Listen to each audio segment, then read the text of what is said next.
আপনারা সবাই কেমন আছেন? আমি আজকের পর্বে লোটে মাছের একটা রেসিপি নিয়ে চলে এসেছি। আমরা আমিষভোজীরা মাছ খেতে খুবই পছন্দ করি। অনেকে লোটে মাছ দেখেছে কিন্তু কিভাবে রান্না করতে হয় জানে না। সেজন্য আপনারা সবাই ভিডিওটা প্রথম থেকে শেষ পর্যন্ত ভিডিওটা স্কিপ না করে দেখতে থাকুন। লোটে মাছকে বোম্বে ডাক বলা হয়। লোটে মাছে প্রচুর পরিমাণে প্রোটিন, আয়রন এবং ভিটামিন আছে। শুটকি লোটে মাছ যেটা, ওই লোটে মাছ মানুষের শরীরে বডি টেম্পারেচার নিয়ন্ত্রণ করতে সাহায্য করে, হিমোগ্লোবিন বাড়াতে সাহায্য করে এই লোটে মাছ, আর অ্যানিমিয়ার হাত থেকে রক্ষা করে। লোটে মাছের আমরা দেখলাম লোটে মাছের অনেক গুণাগুণ। নমস্কার বন্ধুরা, রুমাজ রান্নাঘরে আপনাদের সবাইকে স্বাগত। আজকের পর্বে আমি লোটে মাছের ঝুড়ো বা লোটে মাছের কষা নিয়ে চলে এসেছি। আমি কিভাবে রান্না করি এবং কি কি ইনগ্রেডিয়েন্টসের ব্যবহার করেছি আসুন দেখে নিই। আমি এখানে 500 গ্রাম লোটে মাছ নিয়েছি, দুভাগ করে নিয়েছি মাছগুলোকে। একটা বড় সাইজের পেঁয়াজ কুচি কুচি করে নিয়েছি, 1 ইঞ্চি সাইজের দুটো আদার টুকরো নিয়েছি, 10 কোয়া রসুন নিয়েছি। এখানে এই রান্নাতে রসুনের পরিমাণটা একটু বেশি হবে। হাফ চা চামচ জিরে গুঁড়ো নিয়েছি, 1 চা চামচ লঙ্কা গুঁড়ো নিয়েছি, টমেটো নিয়েছি একটা বড় সাইজের, ধনেপাতা কুচিয়ে নিয়েছি, আর হলুদ নুন নিয়েছি। আমি প্রথমে মাছগুলোকে নুন হলুদ মাখিয়ে নিয়েছি। লোটে মাছে নুন মাখিয়ে রাখলে অনেক জল বেরিয়ে যায়, সেজন্য আমি 10 মিনিট নুন হলুদ মাখিয়ে রেখেছি। এখন কড়াইতে আমি সাদা তেল দিয়ে দিচ্ছি। রান্নাটা লো থেকে মিডিয়াম হিটে হবে।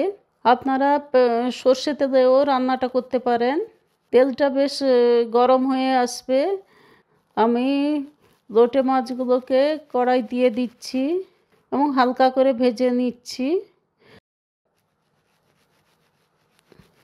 প্রায় ভাজা হয়ে গেছে, আমি মাছগুলোকে তুলে নিচ্ছি। এই সময় আপনারা মাছের যে বড় কাঁটাটা থাকে ওইটা কাঁটাটা বেছে নিতে পারেন। এরপর আমি কড়াতে আরও 2 টেবিল চামচ সাদা তেল দিয়ে দিচ্ছি। তেলটা বেশ গরম হয়ে আসবে। আমি পেঁয়াজ কুচি দিয়ে দিচ্ছি। পেঁয়াজটাকে বেশ 3 মিনিটের জন্য ভালো করে নেড়ে চেড়ে ভেজে নিচ্ছি। এরপর আদা রসুনের পেস্ট দিয়ে দিচ্ছি। আদা রসুনটাকেও পেঁয়াজের সঙ্গে বেশ ভালো করে কষে নিচ্ছি। মিক্সি ধোয়া জলটা আমি দিয়ে দিয়েছি।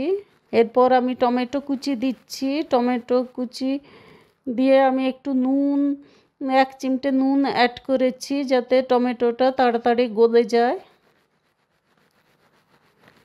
সব উপকরণগুলো আমি ভালো করে কষে নিচ্ছি।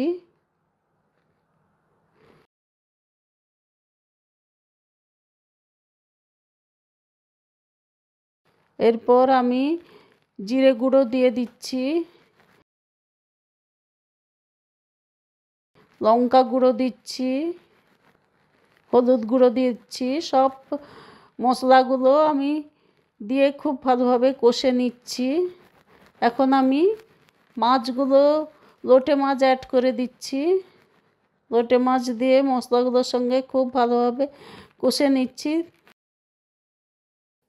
এটা 7 থেকে 8 মিনিটের মতো সময় লেগেছে এই লোটে মাছগুলো দিয়ে কষতে, এবং স্বাদ মতো নুন দিয়ে দিয়েছি। খুব ভালোভাবে সব মশলাগুলো একসঙ্গে মিশিয়ে খুব ভালো করে আমি কষে নিয়েছি। লোটে মাছের ঝুড়ো থেকে বেশ তেল ছাড়া ছাড়া হয়ে আসবে, তার মানে লোটে মাছের ঝুড়ো রান্না হয়ে গেছে। এরপরে আমি উপরে একটু ধনেপাতা কুচি ছড়িয়ে দিয়েছি। পুরো রান্নাটা আমি লো থেকে মিডিয়াম তাপে করেছি এবং অন্য একটা পাত্রে আমি লোটে মাছের কষাটাকে ট্রান্সফার করে নিয়েছি। লোটে মাছ পরিবেশনের জন্য রেডি হয়ে গেছে। দেখতে কালারটা খুব সুন্দর এসছে। ভিডিওটা যদি ভালো লেগে থাকে আপনারা লাইক করবেন, শেয়ার করবেন, সাবস্ক্রাইব করবেন। এই লোটে মাছ আপনারা গরম ভাতের সঙ্গে খেতে পারেন, খেতে অসম্ভব সুন্দর হয়। ভিডিওটা যদি ভালো লেগে থাকে লাইক করবেন, শেয়ার করবেন, সাবস্ক্রাইব করবেন, কমেন্ট করতে ভুলবেন না। নতুন এবং পুরনো বন্ধুদের অসংখ্য ধন্যবাদ আমার পাশে থাকার জন্য। অসংখ্য ধন্যবাদ ভিডিওটা দেখার জন্য। সবাই ভালো থাকবেন, সুস্থ থাকবেন।